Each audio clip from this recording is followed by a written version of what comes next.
Welcome students to our first lecture on the course Man-Made Fibers. In today's lecture, I will be starting the unit 1.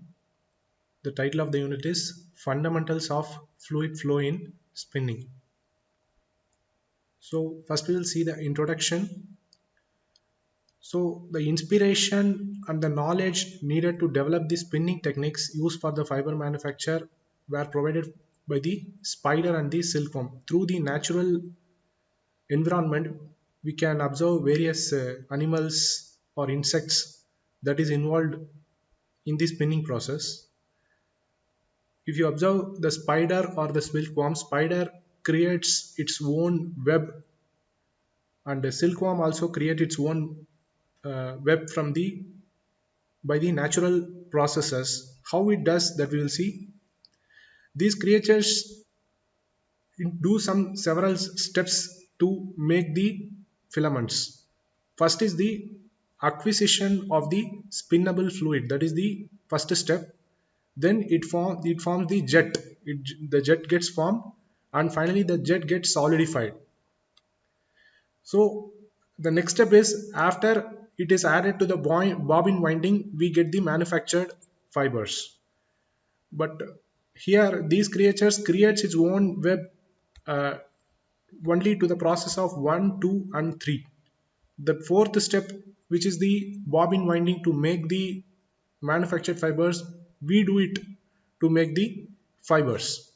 And after that we have to do other process like drawing, heat setting, texturizing to get the improved properties. This is the natural process where the spinnable fluid is created first by these insects, and jet gets formed, and then jets get hardened, and that is how these spider webs and silkworm cocoons are formed by those insects.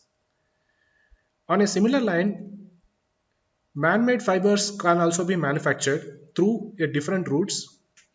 So here the first step which we saw in the previous slide, that is the acquisition of the spinnable fluid. Here the spinnable fluid is a melt or a solution. We need to make a melt or a solution. That melt gets squirted through some capillaries which is in the order of very small diameters like 0.002 centimeter to 0.04 centimeter, where the lengths of these solutions will be around say 3 to 4 times the diameter. So once you have the polymeric melt or a solution, and if you squirt it, uh, the fluid gets come when it comes out of the capillary, it forms a thread which we call the fiber. Then the fiber is pulled rapidly onto a winder and attenuated and solidified, which is similar to the jet hardening and jet formation. Finally, you get a thin filament of a very small cross section, which is the fiber, which ultimately acquires a uniform final cross section shape or cross constant diameter. This is the how the normally a man-made fiber or a polymeric fiber is manufactured.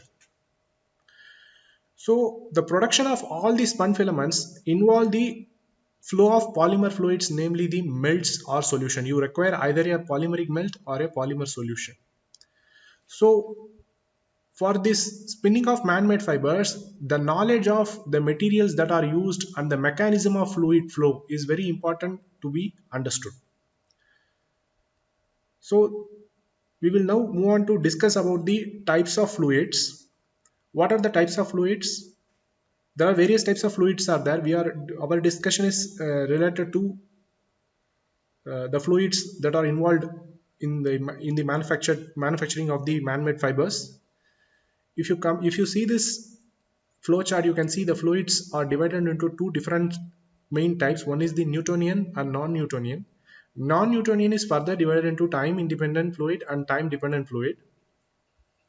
Time independent means that the time it does not depend upon the time. The time independent fluid is further divided into shear thinning, shear thickening, and then Bingham body. These are the three different types of fluids which comes under the time independent fluids. Next is the time dependent fluid. Under this time dependent fluid, there are two types. One is the thixotropic and rheopectic. Now we will see all the different types of fluids and how it works. So if you observe this graph shows in the x-axis there is a shear stress and y-axis there is a shear rate. Shear stress is expressed as tau and shear rate is expressed as gamma. This is the shear strain curve of different categories of fluid marked A, B, C and D. So first we will see the A. If you see, with the increase in the shear stress, the shear rate also increases. Linearly it increases. If you observe this graph, you can see linearly it increases. So what does it mean? And before going into this, you should know what is meant by shear. Shear is nothing but the unaligned parallel forces. If you take any kind of a fluid, whether it is a water or an ink or any kind of fluid, and if you shear it, if you flow it, what will happen? It will flow depending upon the nature. If it is a water, it will freely flow. But if it is something like a honey, then the flow property will be different. Why? Because honey is a viscous fluid. Water is not a viscous fluid. So here, if you observe this graph, if you give any kind of a shear stress to a particular fluid, and it will surely undergo some shear strain. That is plotted as a graph here. Then that will be different for different types of fluids. For example, if you take this A, which I have already explained you, here the graph shows a linearity. With the increase in the shear stress, the shear rate is uniform, completely uniform. You can see it follows a linear trend. So what does it mean? It means that here when you give the shear stress, the viscosity does not change. Viscosity remains constant. If you take a solution like water and subject it to give some shear stress over it, viscosity will remain constant. Viscosity will not change even if you increase the shear stress to any extent. So that marked point A, which is shown in the linear curve which is shown here, that is called the Newtonian fluid. So the plot of rate of shear, that is the gamma, against the shear stress, which is the tau, you can see a straight line passing through the origin. So it exhibits a laminar type of a flow. Here the viscosity remains constant, which I have already told you. This is the Newtonian fluid. What are the examples? Water, simple organic liquids, true solutions, dilute suspensions, and emulsions and gases are in general Newtonian in character. Now we will see non-Newtonian fluid. So in the non-Newtonian, first we will see the Bingham body. What is this Bingham body? We will first see the graph. You can see the point B is called the Bingham body. Here you see at the origin it does not show any trend, but here when you go on applying some shear stress, and once it reaches its yield stress called tau y, it attains a change where the graph attains a linear trend, you can see here. So what does it mean? Once the yield stress is reached, it attains the plastic viscosity. So how it can be explained? If you take a paste, and if you just keep it, if you just invert it, do you think that paste will flow? Paste will not flow. So what you do is you just give some pressure at the edge of the toothpaste tube. So once it reaches a particular yield stress, then what will happen? Immediately through that opening, the paste will come very fast depending upon the pressure you give. Similar example is the Bingham body. Once it attains the yield stress, then there will be a linear flow of the fluid. That is it has attained the plastic viscosity. So what are the examples for this? The examples are pottery clay, chocolate, toothpaste, butter, and then putty. These are the examples for the Bingham body. So at rest, it is considered to have a connected internal structure. When you see any kind of a paste or an ointment or a butter, it has a connected internal structure. But once you apply some yield stress called tau y and it reaches the yield stress, then the structure gets collapsed and then it flows. That is the Bingham body. Next, we will see the shear thinning fluid. So here, if you observe this graph, there is a point called C. This is the shear thinning fluid. Here you see at the lower shear stress, the graph looks linear. But if you go on increasing the shear stress, what happens? The graph gets tilted and it becomes a convex shape. At low stress, it is linear. But when you go on increasing the stress, the graph becomes convex in shape. So what does it mean? It means that at the lower shear stress, it is linear. There is no change in the viscosity. But when you increase the shear stress, what happens? The graph gets changed because after you increase the shear stress, the viscosity gets reduced. Viscosity undergoes a change. So here the viscosity gets reduced after you increase the shear stress. That is called the shear thinning fluid, which shows a convex shape which is marked as C. The shear, after applying the shear stress, the viscosity gets reduced. So that is marked the C. This is also called the pseudoplastic or shear thinning fluid. Examples are polymeric fluids are generally of this type. Polymeric fluid in the sense which melts our solution, which we are going to study in detail about in the manufactured fibers, that is going to be made into fibers. What are the other examples? Many industrial materials including polymeric melt solutions, natural resins like rubbers and ketchup. Ketchup is one of the best example for the shear thinning fluid.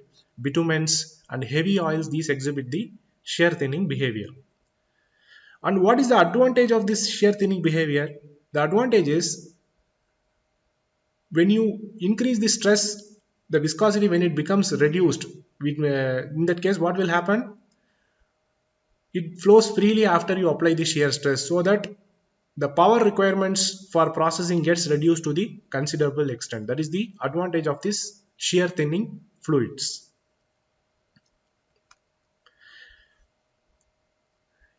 Here you see in this figure there is an entangled network. This is how the shear thinning fluid will look in the molecular level when it is at rest. You can see a number of entanglements and the orientation is not proper. There are multiple connections here. But once you give the shear stress, at a high shear stress, what happens? These entanglements gets reduced and it gets aligned uniformly, so that it transforms from non-Newtonian fluid into a Newtonian fluid at the higher shear stress.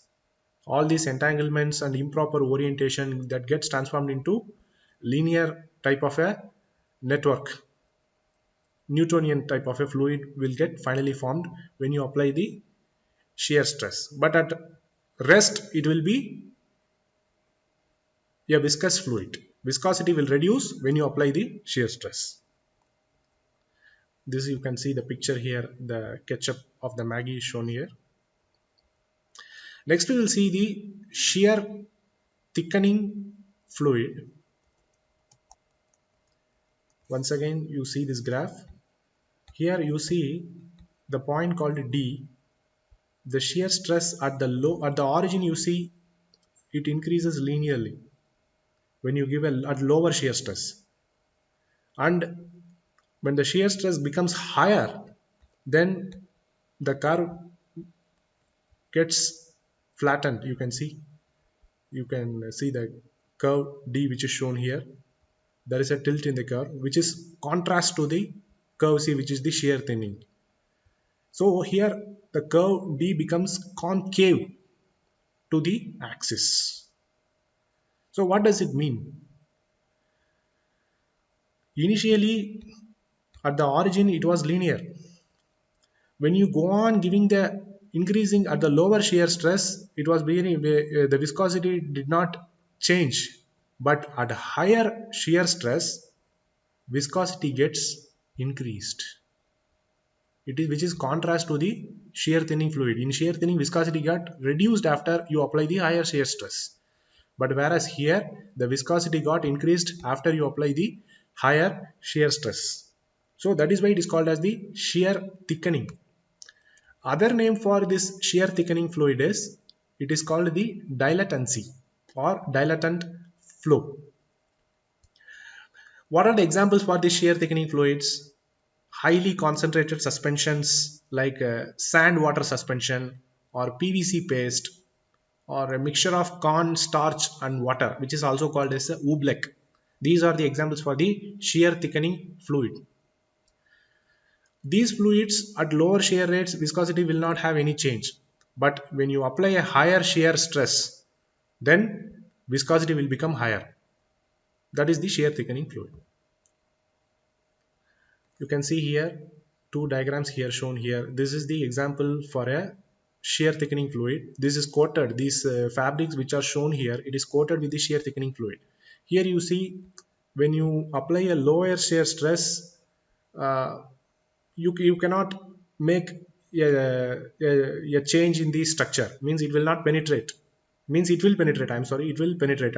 When you give a lower shear stress, if you take a needle and then just pierce the fabric which is coated with the shear thickening fluid, it will easily penetrate. But if you take the same piercing needle and give a high force, high shear stress, if you give, then in that case it will not penetrate. This is normally used in the bulletproof clothing, where when anyone uh, uses gun to shoot the garments that are made of the shear thickening fluids, it will deflect the bullet. Bullet cannot easily penetrate inside the uh, garment to protect the soldiers. So these body armors are made up of the shear thickening fluids.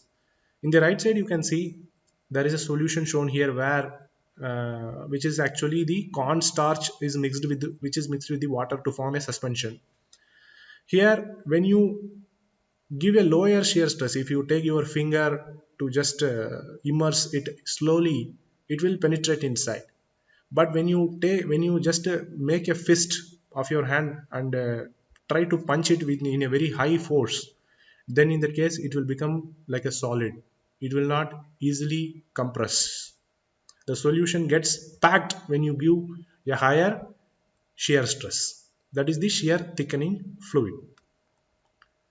Next we will see another type of a fluid which is called the thixotropic fluid.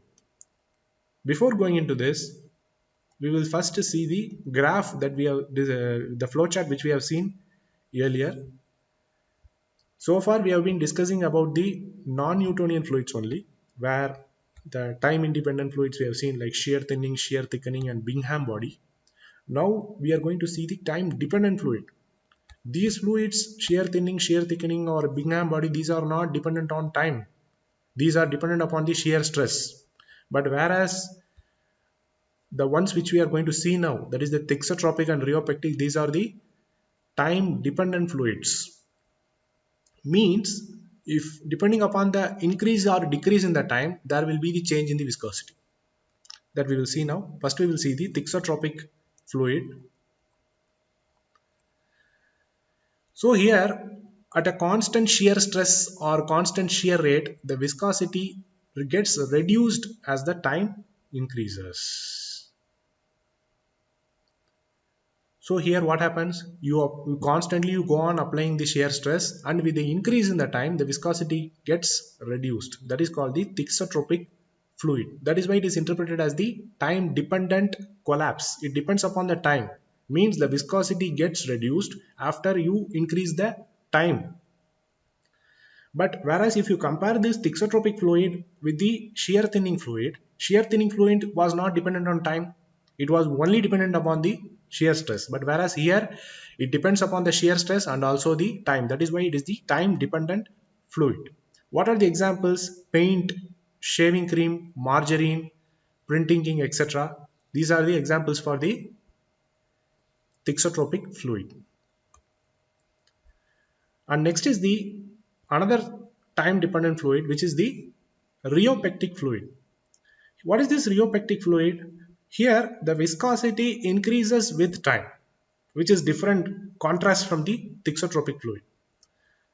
Viscosity gets increased with the time. Means you should give the shear stress also. Shear stress also you give at a constant shear stress. You go on giving a constant shear stress, and with the increase in the time, the solution gets solidified. Means that it becomes highly viscous.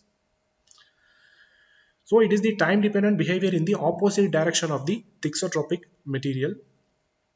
So what are the examples for this rheopectic fluid?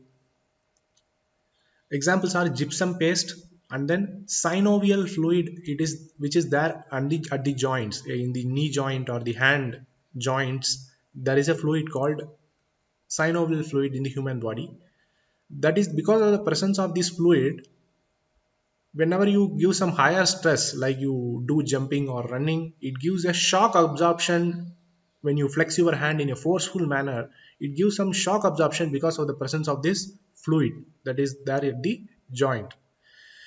If you compare this rheopectic fluid with the shear thickening fluid, which will look similar when you observe, but in shear thickening fluid, it is a time independent fluid.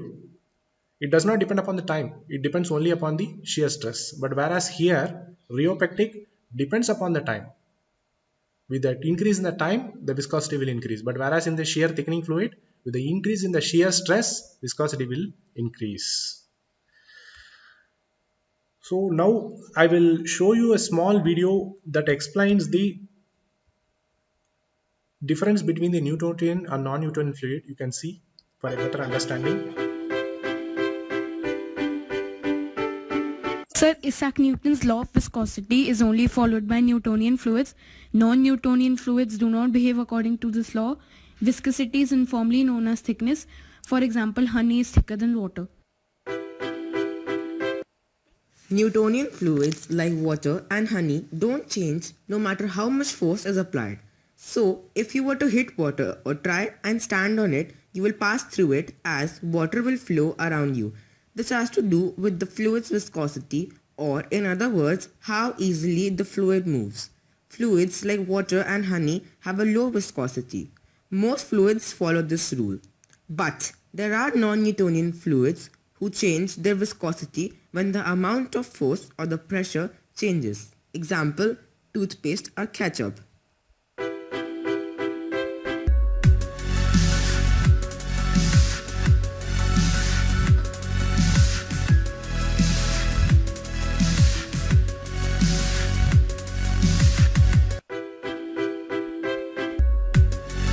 Cornstarch, food coloring, stirrer, bowl and water.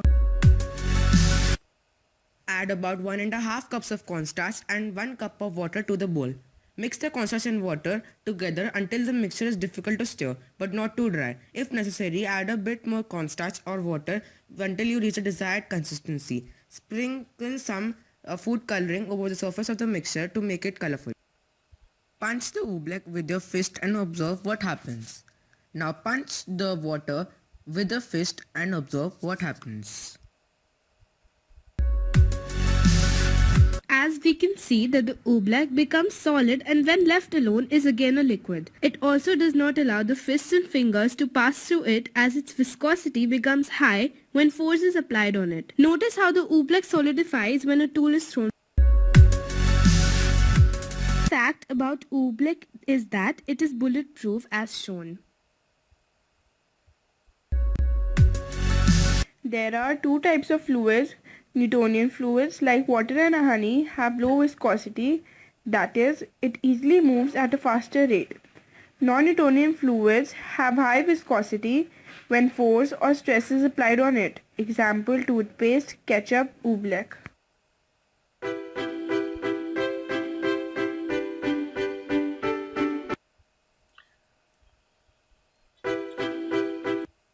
Now we will see the thixotropic and rheopectic fluid video.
I hope you have now understood about fluids, types of fluids, Newtonian, non-Newtonian fluids.